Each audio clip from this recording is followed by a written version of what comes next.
자, 드디어 올 것이 왔네요. 생명이라는 거대한 미스터리를 파헤쳐온 우리 해설 시리즈 대망의 최종 피날레입니다. 이번 시간엔 이동규 작가님의 엄청난 통찰을 바탕으로 존재의 궁극적인 비밀들을 하나로 싹 모아볼 건데요. 준비되셨죠? 바로 들어갑니다.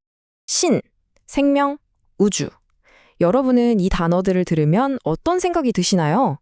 보통은 이 셋이 완전히 별개라고 생각하잖아요? 그런데 오늘 우리는 이 단단한 경계선이 사실은 전부 환상일지도 모른다는 아주 기가 막힌 철학적 프레임워크를 살펴볼 겁니다. 섹션 1, 하나의 실로의 두 개의 시선입니다. 우리가 역사적으로 세상을 어떻게 나누어 봐왔는지부터 가볍게 짚고 넘어갈게요. 이 거대한 질문을 풀려면 역사를 좀 봐야 해요. 인류는 우주라는 똑같은 실루엣을 보면서도 참 오랫동안 시선을 딱 둘로 쪼개왔거든요. 수백 년 동안 과학은 생명을 세포나 유전자 같은 기계적인 부품들로 분해해서 설명해왔죠. 반면에 종교는 영혼, 존재의 목적, 이런 것들로 생명의 의미를 찾으려 했고요. 그러니까 믿음과 물리학은 마치 물과 기름처럼 절대 안 섞이는 거였어요. 전체 그림은 못 보고 다들 자기 좁은 렌즈로만 세상을 묘사했던 거죠. 그런데 진짜 재밌는 건요, 영원히 평행선만 달릴 것 같던 이 두 영역이 요즘 들어 형이상학과 물리학의 경계에서 스르륵 하나로 합쳐지고 있다는 거예요. 최근 가설들 한번 보세요. 의식이 물줄보다 먼저다. 생명은 그냥 분자 덩어리가 아니라 일종의 정보 구조다. 심지어 죽음 이후에도 의식이 다른 차원으로 넘어간다. 이런 이야기들이 쏟아져 나와요.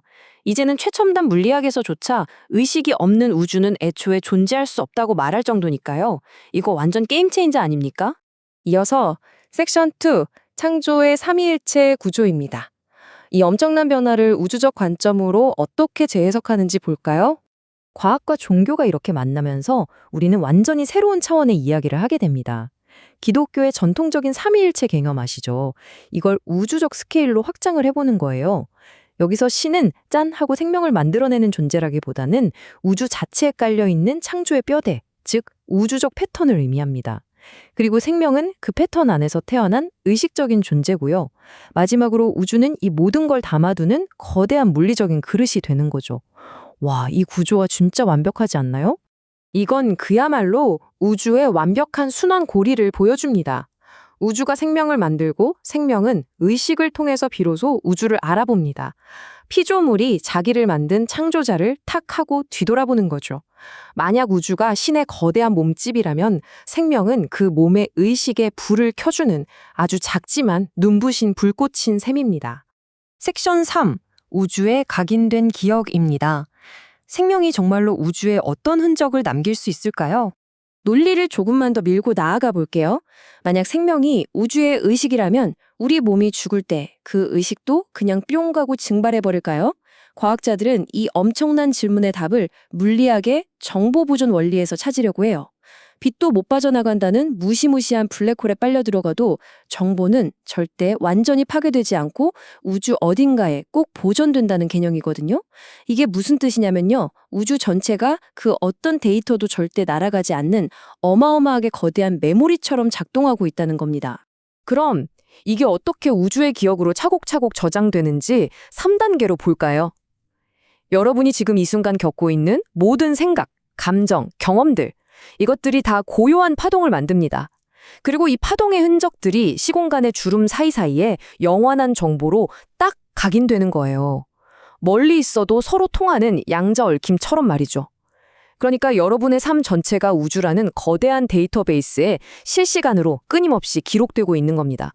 한번 상상해 보세요. 밤하늘에서 반짝이는 저 별빛 한 줄기 안에 아주 오래전 거기 살았던 어떤 존재의 의식이 아주 미세하게나마 남아있을지도 모릅니다. 차갑고 텅 빈 우주를 떠도는 수많은 신호랑 별빛들이 알고 보면 과거 생명체들이 남겨놓은 보존된 의식이자 일종의 자기소개서일 수 있다는 거죠. 이거 진짜 숨막히게 압도적이고 아름다운 통찰 아닙니까? 이제 마지막 섹션입니다. 우주가 사용하는 눈.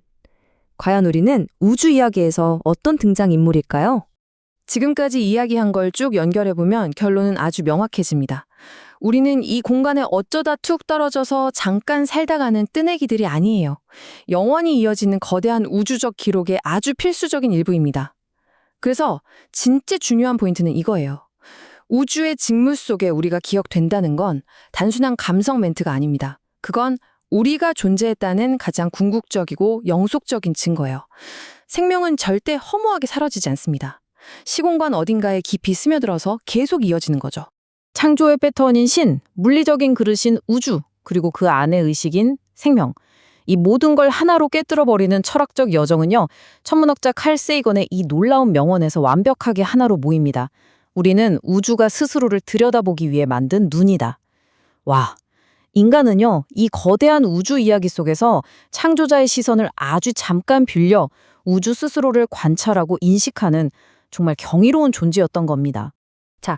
생명에 대한 이 길고도 깊은 해설을 마무리하면서 여러분이 오늘 하루 종일 곱씹어 보실 만한 마지막 질문 하나 던져드릴게요. 만약 여러분의 모든 생각, 감정, 행동이 시공간이라는 캔버스에 영원히 지워지지 않게 기록되고 있다면 지금 이 순간 여러분은 과연 우주에 어떤 이야기를 써내려가고 계신가요? 지금까지 이 엄청난 여정에 집중해 주셔서 정말 감사합니다. 이번 해설이 여러분의 우주를 한 뼘 더 넓혀 주었기를 바랍니다.